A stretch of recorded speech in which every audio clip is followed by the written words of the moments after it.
Mnet, a South Korean television music channel owned by CJ&M, much maligned by fans but also widely regarded as a major player in the industry. It has also been the main producer of the most popular survival shows in the history of K-pop. But you might be asking yourself, what exactly is a K-pop survival show? It can be described as a subcategory of reality television shows that center around an intense competition among a selected group of K-pop trainees with the end goal of debuting. Through rigorous training and competing in missions, the trainee pool is dwindled down into the debut lineup, consisting of the last remaining and top-ranked contestants. These shows rely on fan voting and points awarded through missions to determine contestant rankings, which is usually true. But let's put a pin in that for now. And they often follow this format: introduction of trainees, placement into classes, grades, or levels, a mission or two covering songs from debuted groups, a mission where contestants perform new songs written for the show, and a finale where the debut lineup is announced. Mnet has produced many of these kinds of shows. Some that you may be familiar with include the Produce 101 franchise, consisting of 4 total seasons of either Produce 101 or 48 iterations, the Island series 1 and 2, the Queendom Kingdom series, and more recently, the Planet series, consisting of Girls Planet, Boys Planet, and the subject of this video, Boys 2 Planet, which premiered on July 17th and 18th and ended on September 25th in 2025. Ever since the conception of the Planet series, Mnet has gotten more heavy-handed with their editing. Back in the Produce 101 and 48 Days, they did not have to be so meticulous with creating narratives for each of the contestants because, okay, let's revisit that pin I made no more than a couple of minutes ago. Mnet was manipulating the votes. Producers of a famous audition show have been arrested for alleged vote rigging. The scandal has caused public outrage because it was the viewers who were supposed to choose the winner of the audition. An investigative committee comprising viewers has issued a statement demanding that CJ&M, the organizer of the show, take responsibility for vote rigging. Newer K-pop fans may not be aware of this, but in July 2019, during the final episode of the Produce 101 series' 4th season, several viewers suspected that the total votes were manipulated after noticing numerical patterns that were just too clean. After a lawsuit was filed and police investigations were conducted, 2 producers from the Produce 101 series, An Jun-young and Kim Yong-bum, were arrested on November 5th. They later admitted to manipulating the rankings to all 4 seasons. They, along with 6 other entertainment agency representatives, were indicted for charges including obstruction of business, fraud, and bribery. This meant that Mnet committed electoral fraud for survival shows that were advertised as creating K-pop groups with members selected by audience vote. Producers knew the debut lineup of each show from the very beginning, so there was no need to heavily manipulate the viewers through their editing. They need to simply paint them in a favorable light and justify why they made it into the debut group. That was until the scandal. Girls Planet 999, which aired in 2021, was Mnet's first attempt at a survival show following the vote manipulation investigation. It is at this point that I believe Mnet switched tactics. Since they could not manipulate the votes directly, they took a more indirect approach. The producers had their favorites, and then they would use favorable and unfavorable editing to skew the audience's opinions and their voting behavior to match their own. What was worse than evil editing was being omitted from the show entirely through a lack of screen time.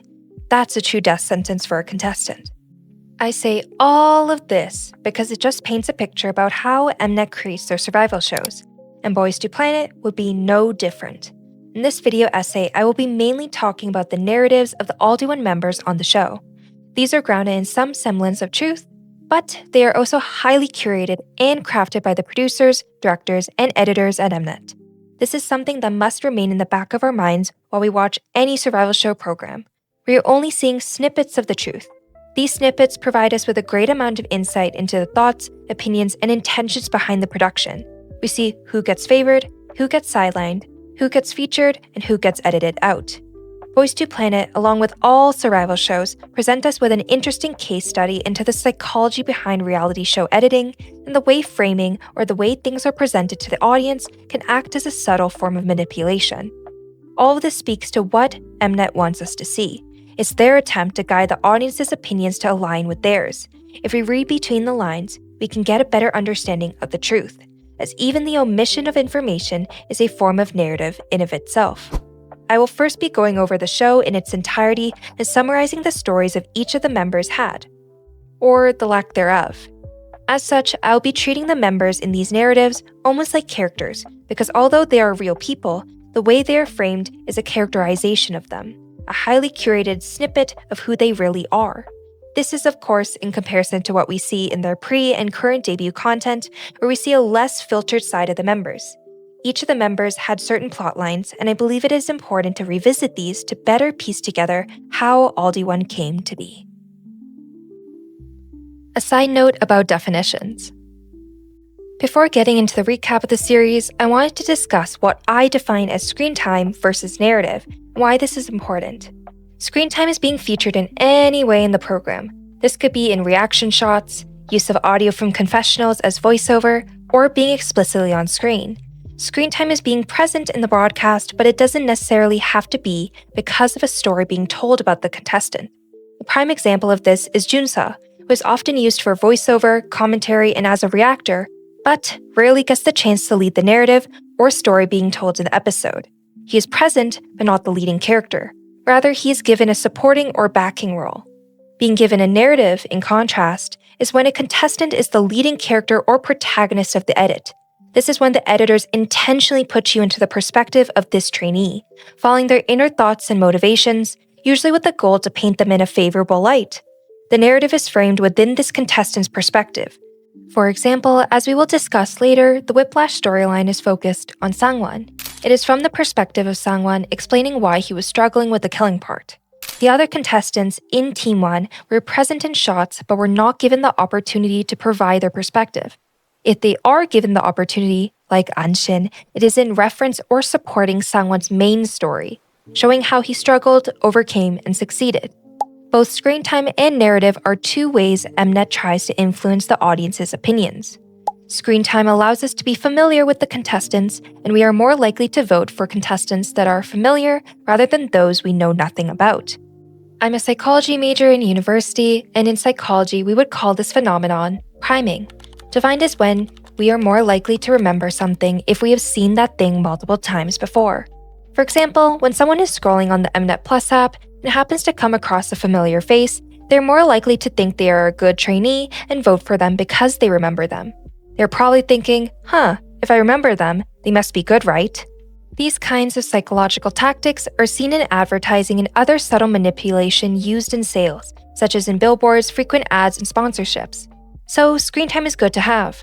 That is why trainees that are cut from the edit tend to have a harder time appealing to fans. Screen time is exposure. However, what's even better than exposure is meaning-making and emotional responses. We are more likely to grow attached to and remember trainees that we have an emotional connection with. If we have heard their backstories, experiences, and perspectives, they will be more memorable to us. As I mentioned previously, a worse death sentence than evil editing is being cut from the show entirely.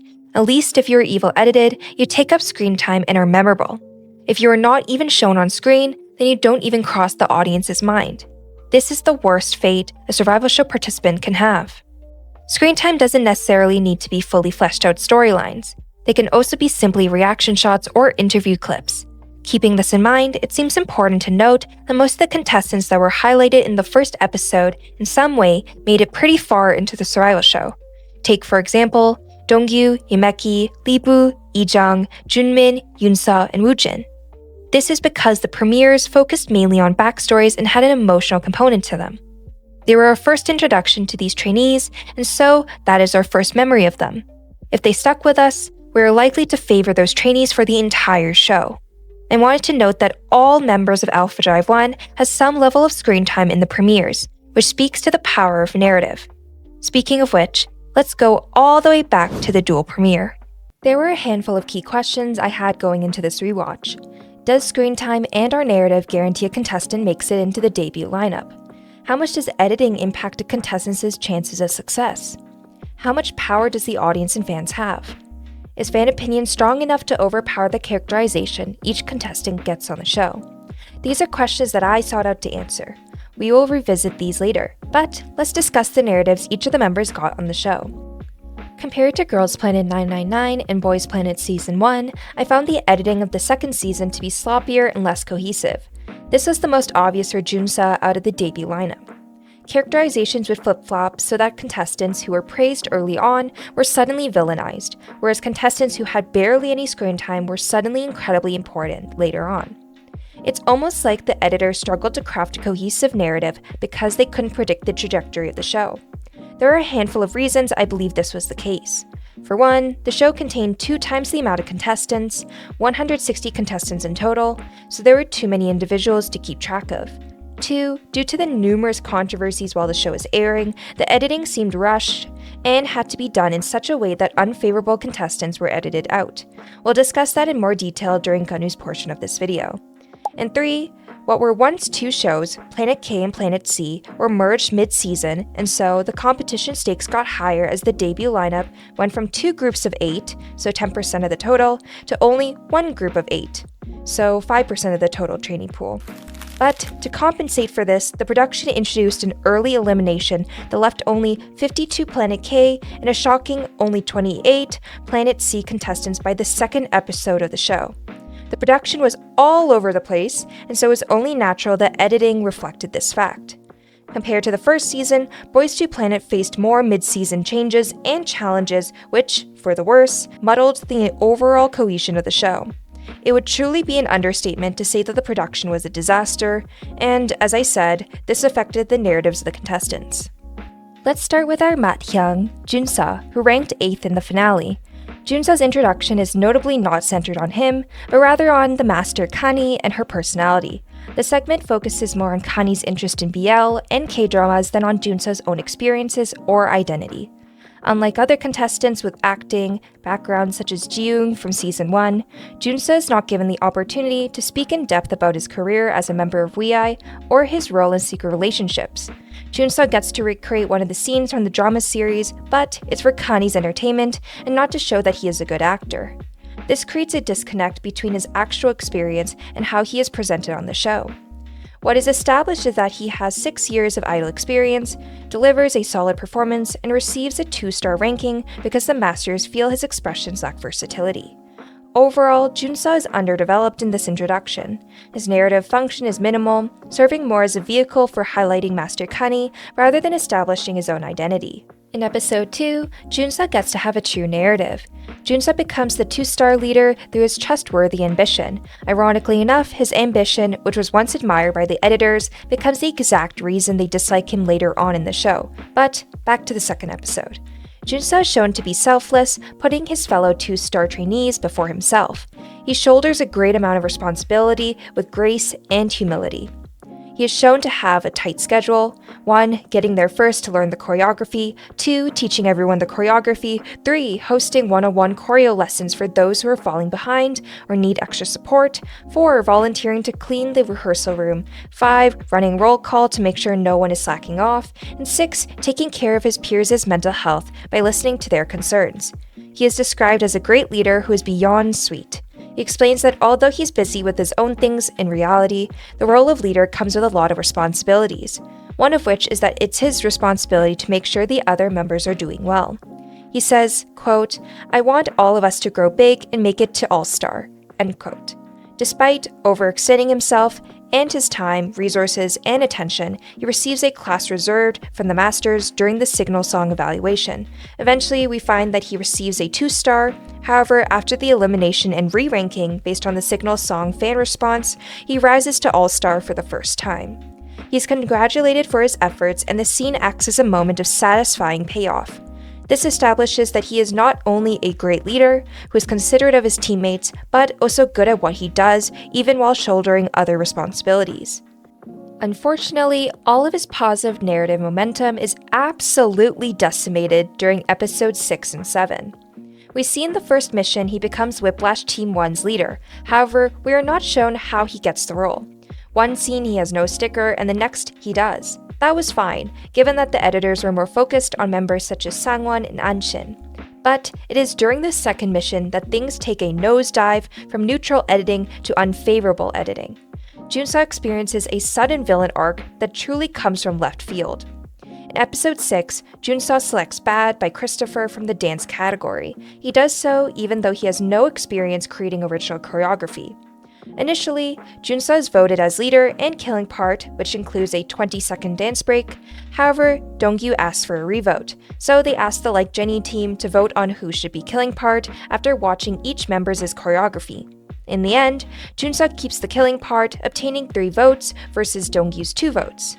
From the get-go, the edit leans in Dongyu's favor, portraying Junseo almost as his rival and as insensitive to Dongyu's feelings. Junseo points out that they are all wearing matching shirts, before taking it back after realizing that Dongyu has only 2 stars, whereas Junseo and Masato have 3 stars. It is possible that this was an honest slip-up, but it is framed as Junseo shading Dongyu. This kind of rivalry storyline continues into the full package in episode 7. Although Dongyu is not the leader, he had, in his words, no choice but to choreograph everything. Due to Junseo and Masato's lack of experience with choreographing, they couldn't move forward with their parts. Things were taking too long, and so Dongyu steps in to clean up the other members' choreography. At the midpoint check-in, the masters are surprised to see that Junseo has many roles. He took on a lot of responsibility, but the killing part isn't cutting it. Kani says that if Junseo does the killing part, he needs to add more details to make his part stand out. Back in the studio, Junseo concludes that they have to change the choreo. Dongyu agrees and suggests that the two, so Sato and Junseo, focus on the beginning while he focuses on the second verse and onwards. But Junseo interjects, and I believe this is the part that reflects the most badly on his character, and says that, in terms of the flow of the choreography, he thought that it makes sense for only one person to lead it. Even though he cannot lead the choreo, he continues to be the leader. In the confessionals, he says, quote, "There's this assumption that the leader should oversee choreo, but I don't think that. I think that it makes sense for the right person to do it." End quote. Dongyu doesn't have the courage to disagree, so he ends up creating the entire choreography alone while Sato and Junseo wait, sitting and watching. And once again, Junseo tries to lead by saying that choreo is hard. Unfortunately, this does not paint him favorably, as it seems like he is nitpicking and complaining despite not actually taking part in the choreography creation.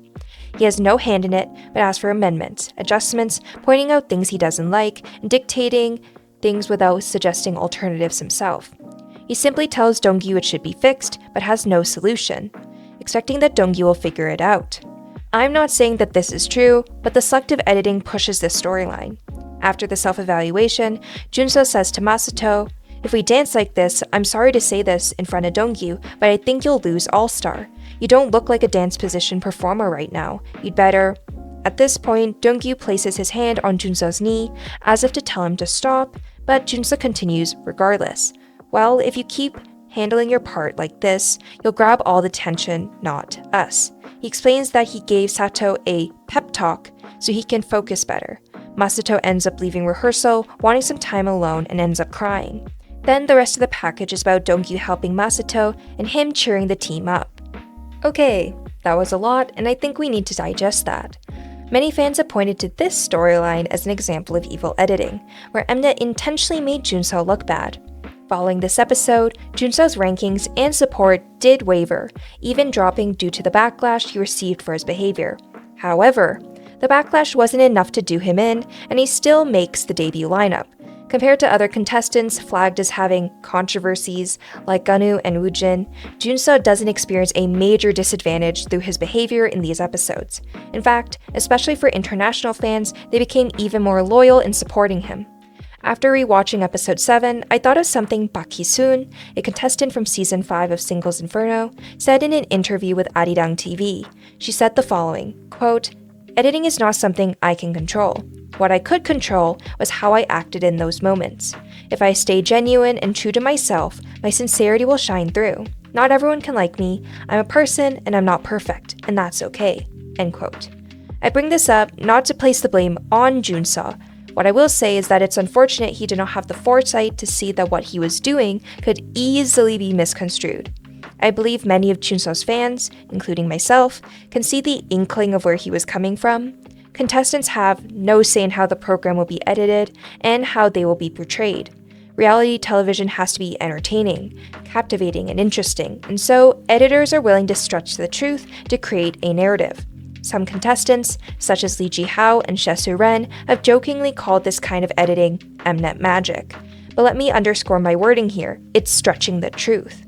These are all things that Junseo did say. They were not fabricated. However, his intentions are twisted through selectively presenting the audience with snippets rather than the full picture. Many viewers could probably see how he had the right intentions behind everything, but every decision he made did cause division within the team and put pressure on others rather than putting it on himself. It's very likely that there is much of the story that is not being told here. I highly doubt that Junseo only nitpicked and complained about Donggyu's choreo. He probably complimented his hard work too, but that didn't fit the narrative the editors were going for, and so more positive sides of Junseo's character could have easily been omitted. Anyways, Junseo defends his all-star position, receiving 1,310 votes, only 10 more than Donggyu. Personally, I believe Donggyu tore the stage up, but Junseo was right there with him. Despite everything, this storyline ends on a good note. From this point on in the show, Junseo returns to his neutral portrayal. For the debut concept battle, Junseo becomes the leader of Chains before volunteering to go to main dish, and this was not received well by Korean fans in particular. At this point, he had been leader for every single mission, so 4 times in total. He plays a role in encouraging Sangwon to go for the killing part, but after that, he is in the periphery. This lack of narrative continues until the end of the show. Another member that experienced a mid-season switch-up in editing portrayal is Sanghyeon. He introduces himself as a friendly Genyangi who raps in Waekwan, immediately establishing a dual image of being both cute and slightly mischievous. He is presented as confident, charming, and very serious about Aegyo, which creates a contrast between his cool positioning and his playful personality. Following his performance, both masters and contestants note his facial expressions and his stable, clean rap style, indicating technical competence. A key emotional moment is his reaction to receiving positive feedback from Justice, who is also his role model. His excitement reinforces his sincerity and passion for performing. He's given an all-star by the Masters, confirming his strong first impression. Overall, Sanghyeon is portrayed as youthful, cute, and full of sincere passion. He comes across as slightly boyish and rough around the edges, but very lovable. His narrative function is to be an endearing and promising performer with strong foundational skills. Even before the airing of the show, Sanghyeon was a popular contestant. This was because he was one of the featured shining boys in the pre-show visual posters, along with Leo and KANGMIN for Planet K. Furthermore, his trainee introduction video is incredibly charming, with him demonstrating that he can speak English and is seriously into both hip-hop and Aegyo. Not only that, but Sanghyeon was featured in Zuzu Club as a toddler in 2008, where he famously wore a panda onesie, smacked his dogs with a toy broom, and ate dog kibble while his mother wasn't looking. He was also cast for an extremely minor role in the King of Pigs drama. He is one of the members with a lengthy digital footprint due to his activities since early childhood. If you look at past videos, there are many videos of him acting. He seems to be quite good at it, and you can see his voice changing when he acts. I believe this was why he received so much attention even from before the show started. To some viewers, it was surprising that a contestant who received minimal screen time could be so beloved and high-ranking from the onset of the show. However, I think it makes sense due to his pre-debut history and self-marketing as a charming Genyangi. This is similar to Ricky from Season 1, who also received no screen time, but his self-introduction as young and rich, tall and handsome made him stand out from the get-go. His mother also owns a cafe inspired by him, so that's another similarity to a previous winning contestant, Hanbin, whose mother also owns a cafe. During the first few episodes, he received little attention from the editors, except for some minor features. For example, in the second episode, he is shown sneaking into the all-star camp with Ryan, another English-speaking Korean contestant. They find the snack room and appeal to the all-stars in order to receive snacks. Sanghyeon asks if they can bring friends next time, and Leo tells them that he can bring a maximum of 3 people. Hilariously, Sanghyeon and Ryan tell all of the 2 stars, who come to barge the snack room. This just reiterates Sanghyeon as being a lovable, mischievous brat. But the real narrative he receives is during Queen Card. The storyline for this performance centers around the growing friendship between Leo and Sanghyeon, a kind of older brother and younger brother relationship. The Masters note that Leo looks awkward separated from Sangwon, always playing the role of a protective older brother with the younger. But Leo reassures the Masters that Sangwon will be forgotten very soon because he loves the energy of his new Dongsangs. At the midpoint check-in, Sanghyeon's pitch is unstable. Baekho criticizes him, saying that he didn't hit a single note correctly, and so it interrupts the flow of the song. Queen Card is the top-ranked team by the Masters, but Sanghyeon is the weakest member. Moreover, in the self-evaluation, he places last consistently. This makes Sanghyun question himself, wondering if it was a mistake to choose Queen card in the first place. In this storyline, LIYU is shown actively mentoring Sanghyun, staying with him during practice and trying to help him find the correct key, even as Sanghyun continues to struggle. This persistence highlights LIYU's patience and sense of responsibility as a leader. He also initiates a heartfelt dorm conversation where he explains his past experiences of almost debuting in Trainee A, then debuting as a soloist, and ultimately choosing to return to idol training because performing alone felt incomplete. This moment reframes his motivation on the show as seeking connection and teamwork rather than individual success. This dorm conversation with Leo becomes a turning point for Sanghyun, where he listens to Leo's story and begins to reframe his own struggles. Following this, he actively seeks Leo's guidance, showing a shift from isolation to mentorship. In the performance, the two kill it. Leo is stable, charismatic, and electric on stage. Sanghyun similarly comes alive on stage as compared to rehearsal and stands out with his cute energy. Sanghyun receives 1,250 points, keeping his all-star. Although it was somewhat alluded to earlier in the show, Queen card makes it obvious that Sanghyun is inexperienced and has a lot of room to grow. Some may argue that this portrayal of him being tone-deaf was evil editing. I would argue that it humanized him. Before this, he was just a background character, but the storyline shows that he struggles and works hard to improve. It is true that his rankings continued to drop throughout the show, as it became more apparent that he was not as debut ready as many initially believed, but I personally thought that Sanghyun became more real after this. I do think it is important to note that during the show, shipping between contestants was prevalent in the viewer base and played a major role in voting. One of the more controversial yet popular ships was between Sanghyun and LIYU. Sanghyun was still underage, 17 years old, at the time, but they were glued at the hip to each other and had obviously become good friends. What was interesting was that while LIYU's rankings continually dropped as it became evident that his vocals and dance skills needed improvement, that is, people were claiming that he was untalented and was only popular because of his visuals, Sanghyun's fan support remained strong. But why did Sanghyun debut and not LIYU? I believe this was the case because 1. Sanghyun was young and there was an assumption he could quickly improve. 2. He was seen as a better fit for the alpha concept many believed the debut group would have as compared to LIYU, who thrived in cute concepts. And 3. He developed a mentor-mentee relationship with Leo that showed with the right support he could get better from there. There were many fans who wanted to see Sanghyun try a more mature concept and sound, and they were willing to take a chance on him. Ranking 6th place in the final episode, Leo is introduced alongside SANGWON in the premiere. Leo and SANGWON are introduced together as good trainees, but they are immediately recognized by others as former members of Trainee A. The show emphasizes that Trainee A was a highly popular pre-debut group under Big Hit Entertainment, with 1.32 million YouTube subscribers despite never debuting. They were even referred to as a potential little brother group to BTS and TXT. The narrative then shifts into a more emotional backstory, focusing especially on Sangwon. After the disbandment of Trainee A, Sangwon returned to a normal life, working part-time jobs such as being a barista and DJ. He had not intended to return to being a trainee, but Leo convinced him to join the program, suggesting that this could be their last chance to debut together. The masters empathize with their situation, describing the trainee experience as uncertain and emotionally difficult, like waiting without assurance and being birds locked in a cage. This frames both trainees within a narrative of perseverance and lost opportunity. During their performance, a key moment occurs when Sangwon's shoe slips off and he mutters "Aish," creating an unintended but humanizing moment that makes both masters and contestants laugh. Although Sangwon finds this deeply embarrassing, it endears him to others and highlights his down-to-earth personality. Leo is highly praised for his singing, with the masters immediately drawn to his voice. Sangwon is praised for both his vocals and his dancing. Before their second performance, Leo shows attentiveness by asking if Sangwon's shoes are too big and advising him to tie them tightly, reinforcing his role as a caring and responsible older figure. After receiving All-Star, Sangwon continues to apologize repeatedly for the shoe incident, both on stage and backstage, even explaining it at length in his confessional. This becomes a defining character trait, showing his tendency to dwell on mistakes and over-explain himself.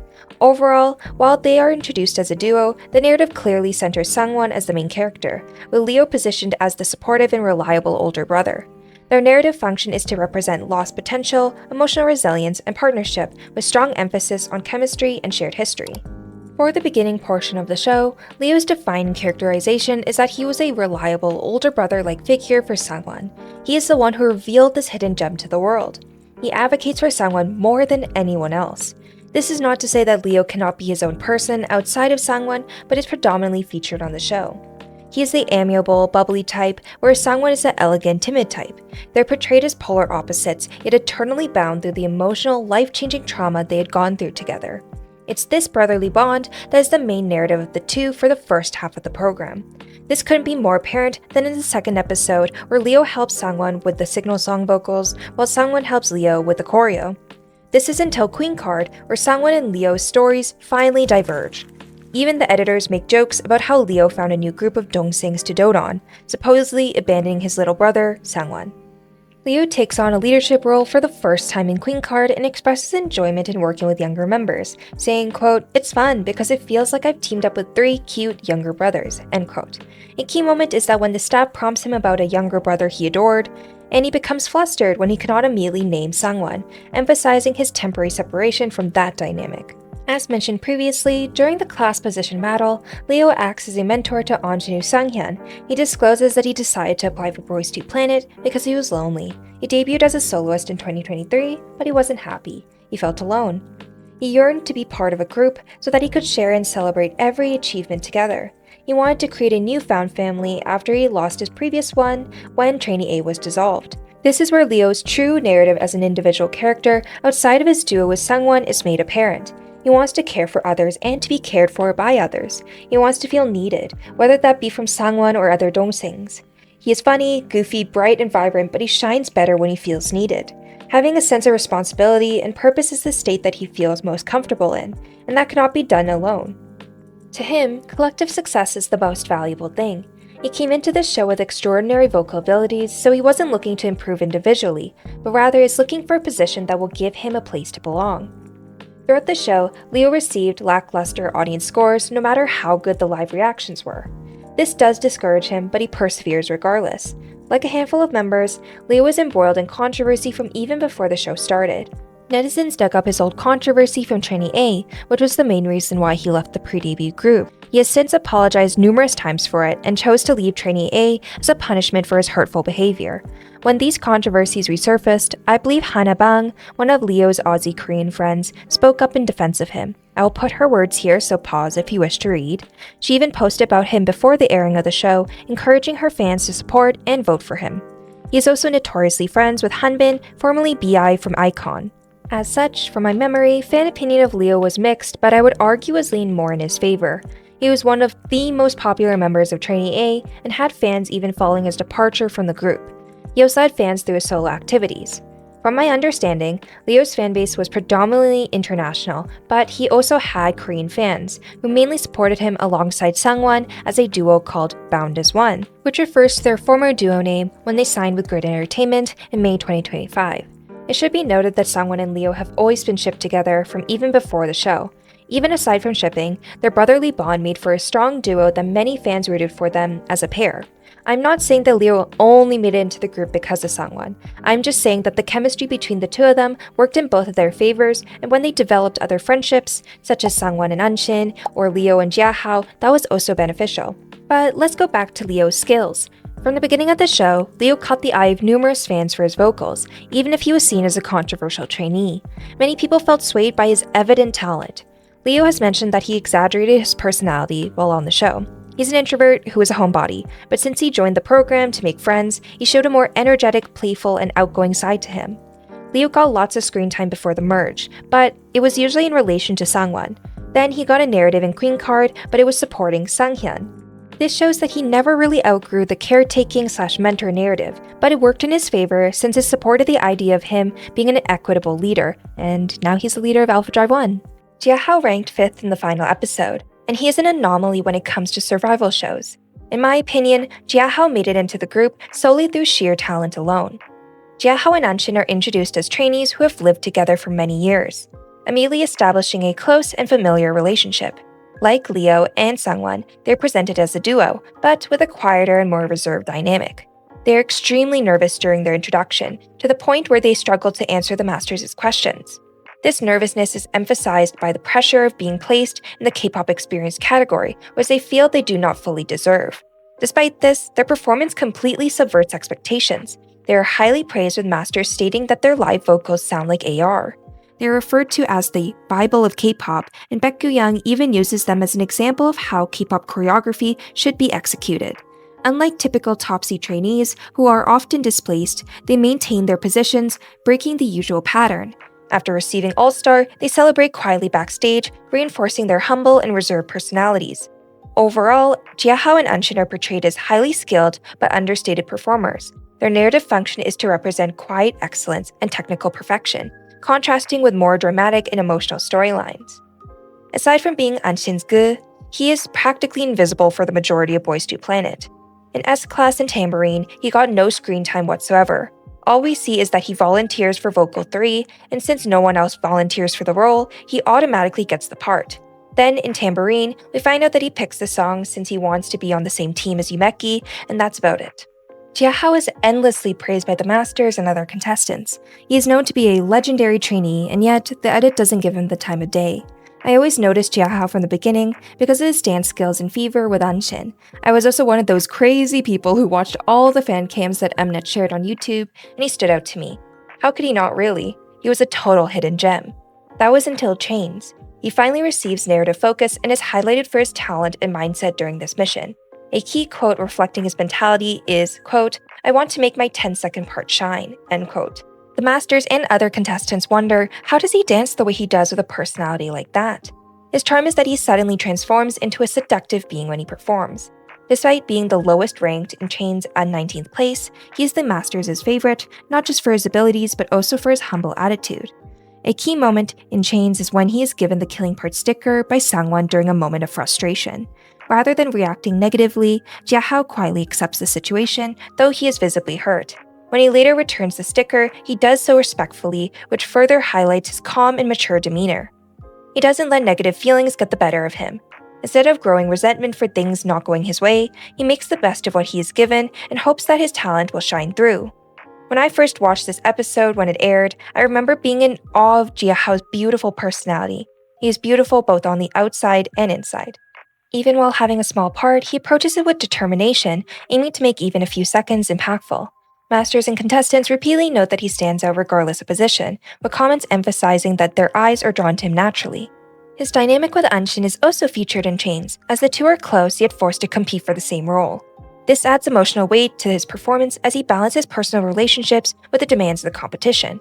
In the final stage, he delivers a standout performance with strong expressions and body control, including his notably praised body wave. He receives 1,430 points, reinforcing the idea that his talents consistently shines regardless of screen time or role size. We see the strong payoff for his efforts, where his quiet excellence is, at last, recognized and given the praise it deserves. Next is Geon Wu, who placed 4th. Geon Wu is introduced as a tall, handsome, well-proportioned, and good-looking trainee. In his self-introduction, he expresses his desperation to debut, which becomes the emotional core of his narrative. The program takes time to delve into his past, emphasizing that he was a long-term trainee. He trained at Source Music for 8 months, then at Cube for over 3 years, and finally at Bill Entertainment, totaling approximately 5 years of training. This history frames him as someone who has repeatedly come close to debut, but has had opportunities taken away from him.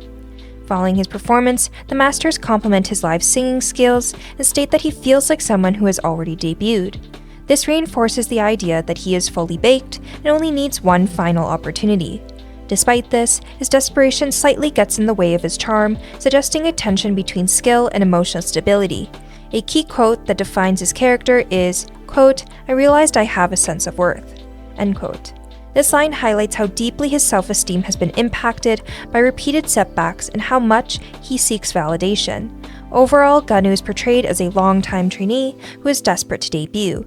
Someone whose self-worth has been shaken, but who is still capable and ready. His narrative function is to be humanized as debut-ready, but emotionally vulnerable, summarized by the ideas of potential, stability, and readiness. In the history of Mnet survival shows, there has never once been an instance where the Signal Song Center didn't make the final group. So, even amidst the controversies and allegations against him, Geon Wu didn't break this rule. He remained popular, but the controversy certainly did impact his rankings. For example, in the 3rd episode, Geon Wu fell to rank 17. He faced favoritism allegations after a picture of him was taken outside of the Wakewon building. Apparently, on June 2nd, before the show's premiere, an anonymous whistleblower revealed spoilers about the production. They claimed that Geonwoo and Woojin, both listed as independent trainees, were actually under Wakwon and were receiving special treatment. Geonwoo in particular was allegedly rigged to be selected as case center over other contestants. This anonymous post stirred the pot. At first, many found it to hold no weight, but after pictures of Geonwoo at Wakwon surfaced, people revisited the post. Even though the original poster took it down shortly after, the damage was already done. Geonwoo's reputation was tarnished. Other allegations also came out about his character and for bullying trainees at his previous company, Bill Entertainment. I don't want to divulge into the details, but all you need to know is that the scandal was so big that even netizens who weren't fans of the show knew about it. Following the airing of the first episode, it was obvious that the editors tried to minimize Geonwoo's screen time to be as little as possible. He was only present when the episode necessitated it. For instance, they showed how he was chosen as Signal Song Center through master and trainee votes, receiving 125 votes versus Kangmin's 111 and Hyunjun's 112. The trainees seemed to select him because they wanted him to represent K-Planet. Geonwoo was in shock and overjoyed by the opportunity, but if it was possible to cut him out of the edit, the production did not hesitate for a second. He is largely absent from the Whiplash storyline, aside from being shown to be one of the two candidates for killing part. Around this time, I remember seeing two kinds of Korean audience responses to Geonwoo. Either 1. Demanding that the production kick him out of the show, or 2. That his face card was so good that it didn't matter if he was a bad person. Needless to say, there was never consensus among fans about how they viewed Geonwoo, but even discussing Geonwoo or praising him in any way was seen as controversial. That was, until he underwent a redemption arc. For the class position battle, Geonwoo joined Xinlong in La La La La. Up until this point, Geonwoo didn't have a storyline. We barely knew anything about him because the editors made a point of cutting him from the show. That is why this storyline comes as a surprise. Xinlong has been shown favorably from the very beginning, whereas Geonwoo was hidden away. So it's not surprising that Xinlong gets a narrative in these episodes, but it was interesting that the editors used Xinlong as a way to redeem Geonwoo's character and show that he isn't as bad as many would have you believe. Xinlong is clearly a kind soul, and so if he likes being with Geonwoo, then it must say something about Geonwoo as a person. That's the rationale behind it. Xinlong and Geonwoo had never interacted before La La La La. During part distribution, Geonwoo volunteers to be the leader. He sells himself by saying that he has some experience being a leader during his trainee days and is confident that he could lead the team well. In the confessionals, he says that he wants to prove that he could lead and wanted to showcase his leadership skills. Xinlong also volunteers to be the leader, but felt like they shouldn't put the leader role up for a vote.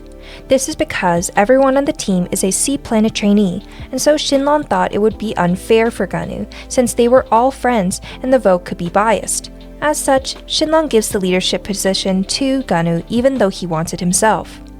Geonwoo is stricken by Xinlong's kindness and trust in him. He is grateful to Xinlong and seems emotional by the gesture. In return, Geonwoo says that Xinlong matches the song well and plans to build the choreography around him. Without hassle, the team decides Xinlong should be killing part.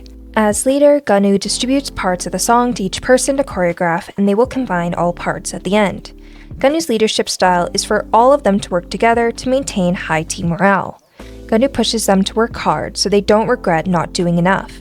They practice late into the night non-stop until 3 a.m., but they appreciate Geonwoo for pushing them to be their best. At the midpoint check-in, they receive criticism from Baek Gu-young that their choreography is too similar to the original. This places them last among the dance teams. Geonwoo felt embarrassed that he let his team down and was determined to resolve it. He calls the team meeting and they agree to integrate a werewolf concept.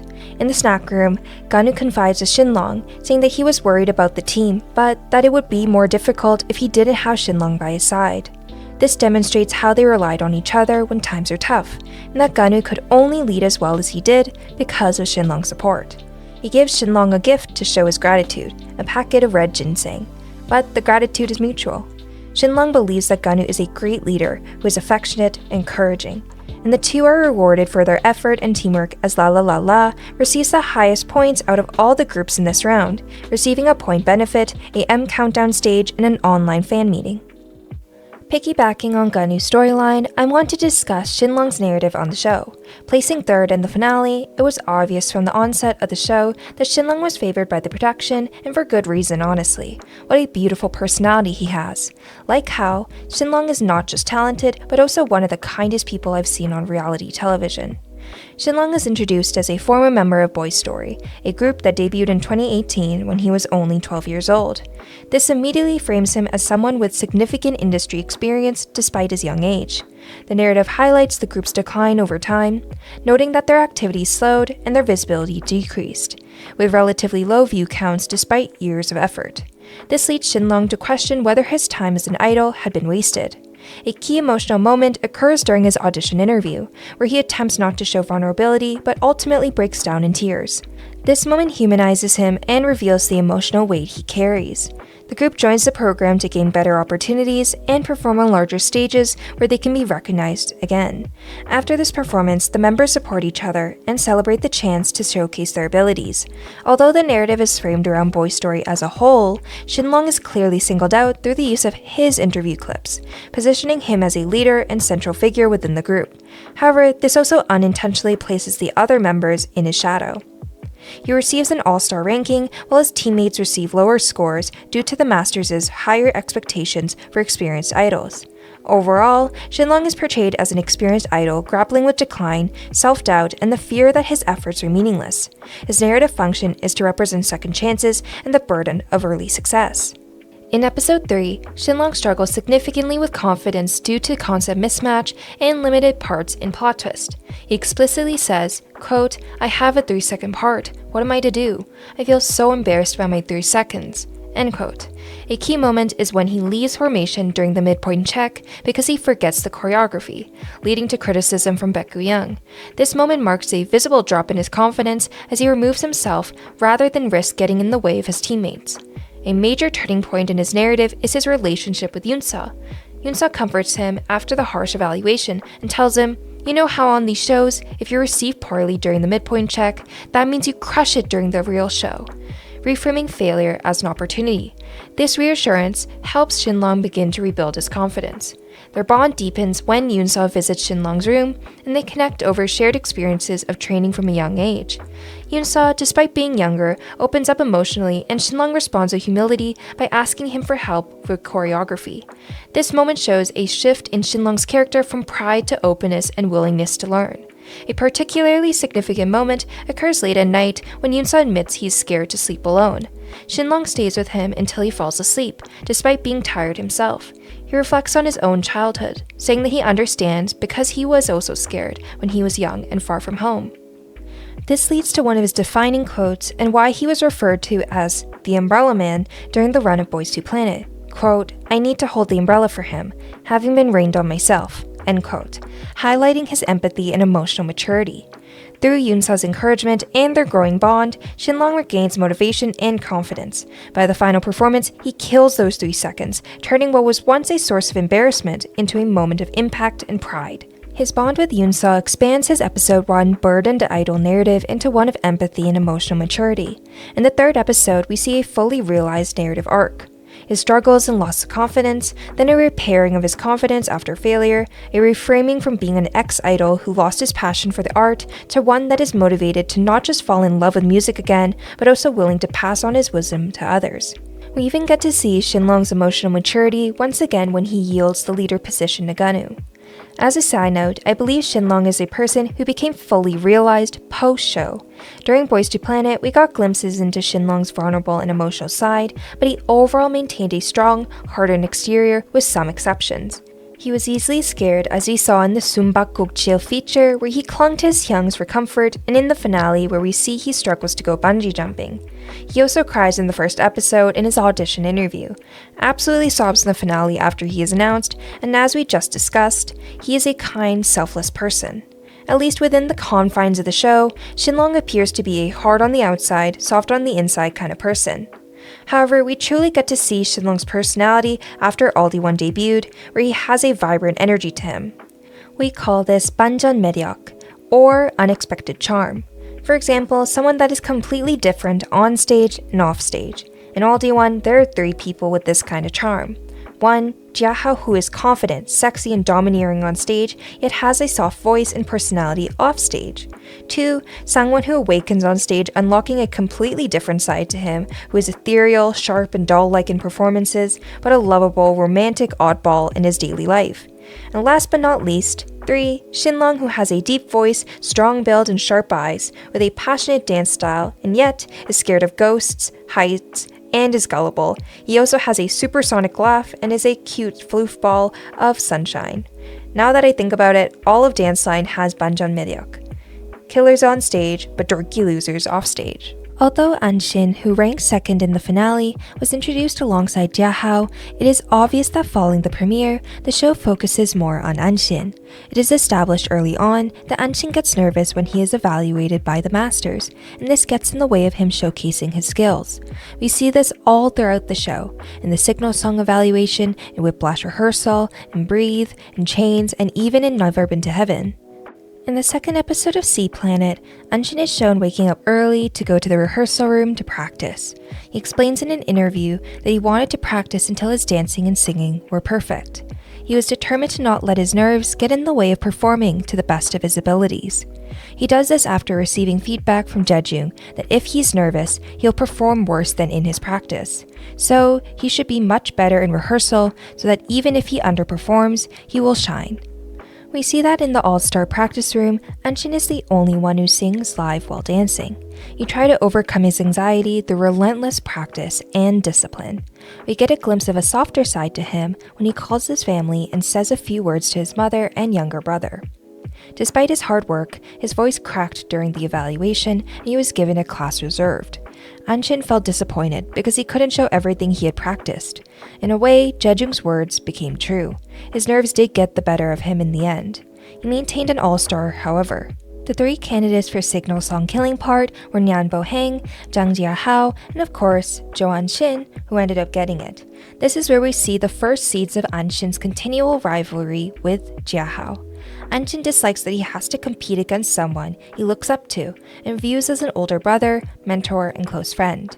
I can see that it hurts Anxin to see Jiahao be sidelined, yet he also wants to succeed himself and get opportunities to shine.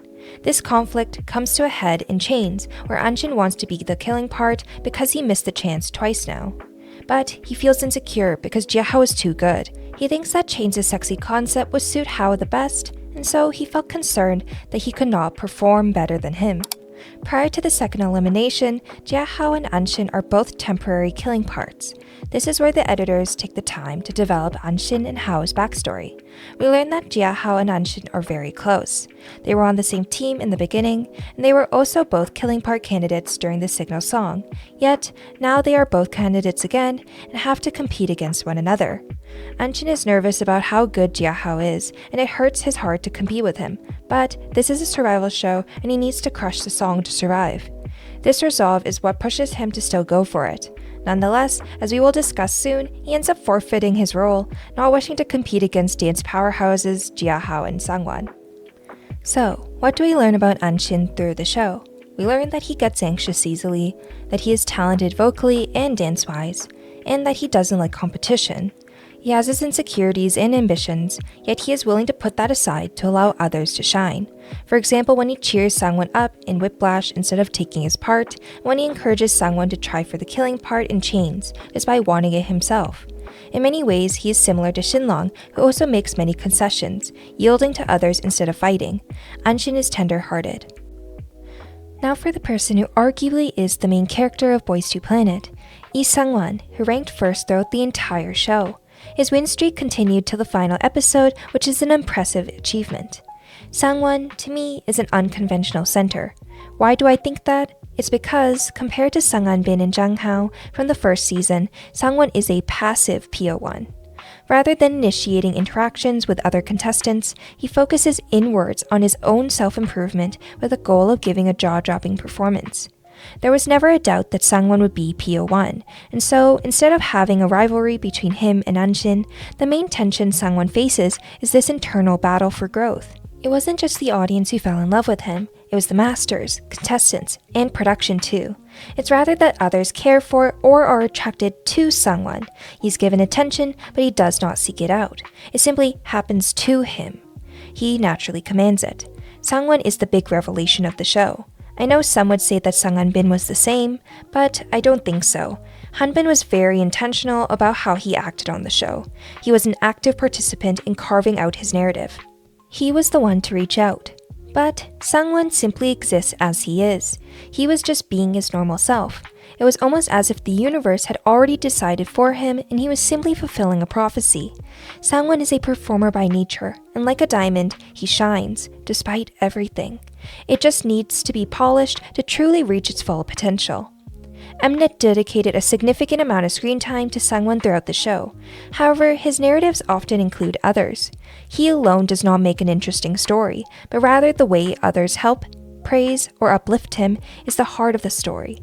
In a way, his storylines followed the same arc. Sangwon struggles, others help, and he performs better than expectations. Take, for example, Leo during the class level and signal song tests, Anxin in Whiplash, Harry Jun in Like Jenny, and Jiahao and Anxin during Chains, and many more little moments scattered throughout the airing of the show. Sangwon is spotlighted for his exceptional dance skills and his commanding stage presence, yes, but also in how others dote on him. His most defining trait on Boys to Planet is that he is beloved by others. He's pretty, handsome, sexy, kind, reliable, sensitive, and attentive, a true performer, a superstar, the epitome of idol perfection, a trainee that was born to be on the stage. The show follows up on his backstory of returning to a normal life by trying to prove that here, as an idol, is exactly where he is supposed to be. The masters, contestants, and audience adore him. That justifies his center position in the final debut lineup. Speaking of going back to his normal life, we see in the second episode how his break from training introduces a unique challenge for him early on. No doubt was the first time he danced K-pop in a while, so he was rusty and couldn't grasp Ola Solar's choreography quickly. He also struggled with the high notes. Leo and him helped each other out and they both maintained their all-stars. However, Sangwon was not selected as a candidate for the signal song Killing part, and he couldn't help but feel disappointed in himself. He also felt envious of the chosen trainees, KANGMIN, Geonwoo, and Hyunjun. At this point, Geonwoo was not given much screen time despite being chosen as K-center due to numerous allegations, so Sangwon is framed from this point on as the main character of the show to take his place. Even though Geonwoo is the K-center, the main character storyline is given to Sangwon instead, as if he had always been projected to be the center. In episode 3, Sangwon is introduced as the interim rank 1 trainee and later revealed to be rank 2, which makes him feel pressured and burdened by expectations. He appears timid and soft-spoken, especially when reacting to his rankings. He is selected last by Yumeki from Whiplash Team 1, and he cutely falls to his knees in relief. During part distribution, Leo advocates for him to take the killing part because he is too shy to go for what he wants himself. He's portrayed as someone who blossoms during performance, showing a decadent sex appeal that contrasts with his shy personality. A key moment is when he reacts with surprise after being chosen for killing part, highlighting his lack of confidence in himself. This directly continues his episode 1 portrayal as emotionally sensitive and prone to dwelling on mistakes, reinforcing his insecure prodigy narrative. Sangwon struggles during rehearsals as the killing part, feeling that he is not meeting expectations. He becomes increasingly insecure, especially after being ranked last in self-evaluation. A key moment is when Kinki repeatedly makes the team run the performance and says he cannot find the killing part, directly criticizing Sangwon's presence. He considers giving up the killing part to Anxin, expressing that Anxin might be a better fit. However, his team reassures him that they believe in him and want him to believe in himself. Anxin also comforts him by acting playful and making cute faces to cheer him up. With support, he regains confidence and ultimately delivers an outstanding performance. This is what I would argue is Sangwon's breakthrough performance. We knew he was good since No Doubt, but Sangwon proves that he can even level up from that. He's not just good, he's otherworldly. Then in episodes 8 and 9, Sangwon initially lacks confidence and does not try out for killing part for Chains, feeling discouraged after Like Jenny underperforms. Once again, we see that Sangwon is chronically insecure, quick to question his capabilities whenever things don't go his way. We see that this sense of lack is purely internal, since other people think he is made for the killing part. For example, Jun-seo, before switching to main dish, pulls Sangwon to the side, saying that he wants him to be the killing part because it would make the song shine. Sangwon doubles down that he won't try, and Jun-seo wants him to reconsider after the elimination. That if he doesn't go for it, he'll regret it later. Anxin, who is Sangwon's roommate for this mission, even asks if Sangwon is disappointed and asks why he didn't audition for the part. This is where Sangwon begins to have second thoughts and asks Anxin if he should go for it after the reshuffling. He feels guilty since he would be taking the part away from Anxin, but Anxin reassures him that he should try because it isn't a matter of getting the part, it's a matter of delivering a good performance. He later decides to challenge himself and compete for the role since he feels like he would be letting his fans down, knowing that they assigned him to chains because they expected him to be the killing part. A key moment is when Baek Gu-young criticizes him for being too weak, which hurts his pride. He reacts emotionally by slapping the killing part sticker on Jiahao, showing frustration. This action creates tension between him and Jiahao, as Jiahao is visibly hurt but does not react negatively. Instead, he returns it to him. Sangwon's hands are shaking when he later crumples the sticker, indicating that his frustration is directed more at himself than others. This moment represents a low point in his emotional arc, where pride and insecurity collide. However, this becomes a turning point as he begins practicing intensely alone at night, determined to prove himself. Another key moment is when he reflects on why he did not even try for the killing part initially, realizing that fear held him back. This is also when he bonds with his roommate, Anxin. More than anyone else, Anxin would know what it feels like to be threatened by the powerhouse that is Jiahao. He admits that he also feels insecure and hates having to compete against Jiahao, who he knows is more than deserving of the role. Sangwon feels the same way. There's a fine line between envy, jealousy, and admiration, something that Sangwon and Anxin share. Sangwon's relationship with Jiahao becomes central to his growth. Despite seeing Jiahao as strong competition, he expresses concern about Jiahao having such a small part, and ultimately decides to switch parts with him so that everyone can showcase their abilities. This decision highlights his selflessness and team-oriented mindset. The editors intentionally use KANGMIN as a foil character or a contrast to the protagonist, in this case Sangwon, to highlight specific traits, strengths, or flaws, ultimately deepening the audience's understanding of the main character that is Sangwon. Often serving to make the gem shine, foil characters provide essential contrast in personality, values, or behavior. Let me explain what I mean by this. KANGMIN and Sangwon are in similar positions. They experience conflict with another member of their team, Sangwon with Jiahao and KANGMIN with Hungwi. But there is a major difference. For Sangwon, he recognizes that the insecurity he feels about Jiahao is actually a reflection of his own weaknesses, not Jiahao's. He sees that Jiahao himself has not wronged him and that the person he is upset with is himself. So he resolves to solve this conflict by overcoming his bruised pride to show compassion to Jiahao.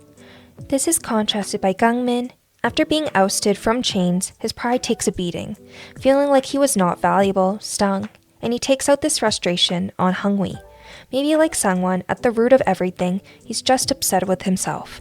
But, unlike Sangwon, he chooses to let his pride get the better of him, and he directs his anger outwards.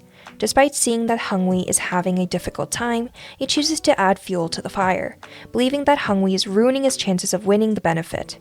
It is true that Sangwon and KANGMIN situations are different and that KANGMIN is under more pressure than Sangwon. However, I believe the show wanted to use KANGMIN to contrast Sangwon. Even though Sangwon acts immaturely by taking out his anger on Jiahao when he slaps the sticker on him, we, the audience, do not see Sangwon unfavorably. This is because Sangwon recognizes his mistakes and rectifies the situation. By the final performance, he delivers a standout stage, receiving strong praise for his facial expressions and stage presence.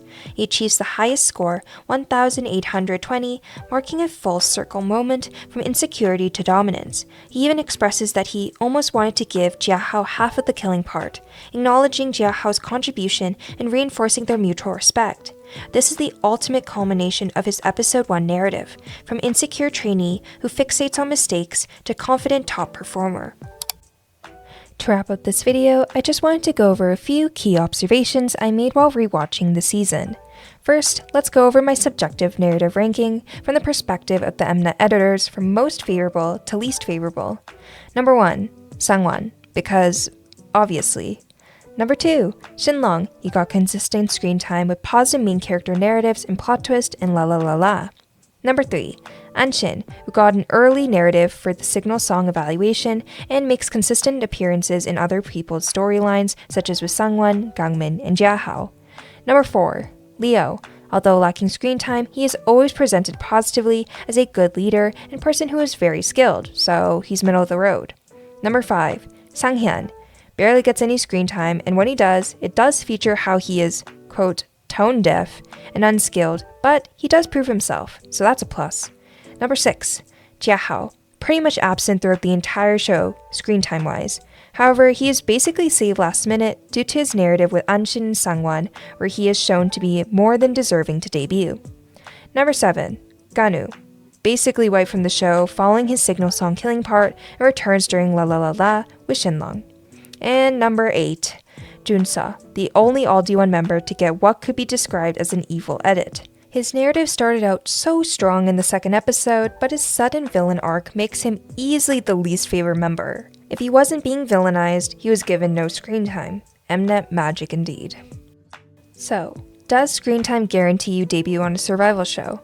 Boys to Planet suggests that the answer is not exactly. During my in-depth rewatch of the season, there were many contestants that got ample screen time but didn't make the group. These included KANGMIN, Dongyu, and Junmin. However, KANGMIN was edited in a not favorable light, almost to make his ranking drop. As are Dongyu and Junmin, they are edited very favorably, suggesting that the production wanted their rankings to go up. They were glazing them through favorable testimonies from other contestants, showing that they had a good work ethic and their desperation to debut. The show presented multiple arguments as to why they deserved to be in the debut lineup, yet they didn't make it. They pushed them so hard. Compare this to contestants who got limited screen time and narrative, such as Jiahao, Jun-seo, and SANGHYEON. Especially Jiahao. It feels like Jiahao was a natural revelation in the show, pulled through by his sheer talent that was undeniable to any viewer. He arose from the ashes like a phoenix, the dark horse of the season. Members such as Jiahao, now Adeno, Jun-seo, and SANGHYEON, I believe, made it into the group because fans pushed for their debut, no matter if they had screen time, narratives, or not. In this way, I believe fans, especially international fans, proved that fan power could overcome the narratives built on the show. So, in short, no, narrative does not guarantee debut. But high narrative investment and generous screen time, like in the case of Sangwon, can be a very strong advantage. Inversely, low narrative but high skill, like we see with Jiahao and Geonwoo, can result in delayed or inconsistent payoff. A negative narrative, like with Jun-seo during Bad, causes debut chances to be risky, but it is still survivable if balanced with skill and a prior fanbase whose loyalty is unwavering. What I believe we can take away from Boys to Planet and Mnet survival shows alike is that a contestant's chance of debut vary based on a multitude of factors. These include 1. Luck, as you can never predict who will audition for the show and when there will be more or less competition, and who will pick you to be on their team during missions. 2. Training background and/or prior fan bases, like in the case of Sangwon and Leo from Trainee A, and Junseo from WeI and Secret Relationships, which put them on people's radar before everyone else. Number 3. Chemistry among contestants. Fans are drawn to relationships to root for on the show, so being a part of a group or pairing is beneficial, like in the case of the Big Four, that is, Sangwon, Anxin, Leo, and Jiahao. And of course, number 4, talent. I did not mention this earlier, but Jiahao and Anxin appeared on another survival show, Make Meet 1, which aired from May 15th to July 17th, 2024, and led to the debut of New Era. The reason I didn't mention it was because for some reason Mnet didn't highlight it in their Boys to Planet introduction, so unless fans looked into it, they would not know about their participation in Make Meet 1. In addition, Anxin was a child actor in China and made several TV appearances, in some cases showcasing his singing abilities. So, similar to SANGHYEON, there is a large backlog of Anxin content out there, and many fans dug into his past during the airing of Boys to Planet. I bring this up because SANGHYEON and Anxin are a testament to how not all contestants come into the show on equal footing.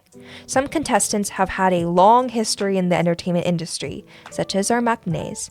Other contestants have even debuted before, once, like Xinlong in Boy Story, or even multiple times, like Junseo in Won the Nine and WeI. There are even contestants who are famous without even debuting, like SANGWON, or debuted as solo artists, like Leo, and there are contestants whose talents alone speak for itself, like Jiahao. There is a wide range and breadth of talents in any K-pop survival show. When everyone is this brilliant and captivating, what separates those who debut from those who don't?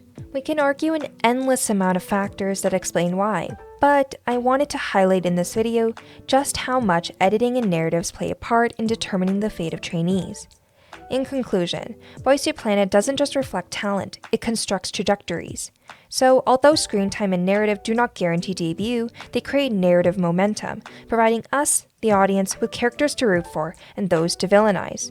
It is the guiding lens that makes day-to-day human moments into grand storylines with emotional weight and hook us in so we are invested. What I can say at the end of the day is that the story of Alpha Drive 1 is a testament of how hard work does pay off eventually. There will always be someone out there who is rooting for you, even if you believe you're alone in your struggles and that your efforts have failed to be acknowledged. It is a story of resilience and maintaining hope despite slim chances. Alpha Drive 1 is truly a long, winding drive to the top, one that is not free from blood, sweat, and tears, but is more rewarding because of the hardships along the way. Alpha Drive 1 and LIYU are love itself. They are perseverance itself, and they are one dream forever.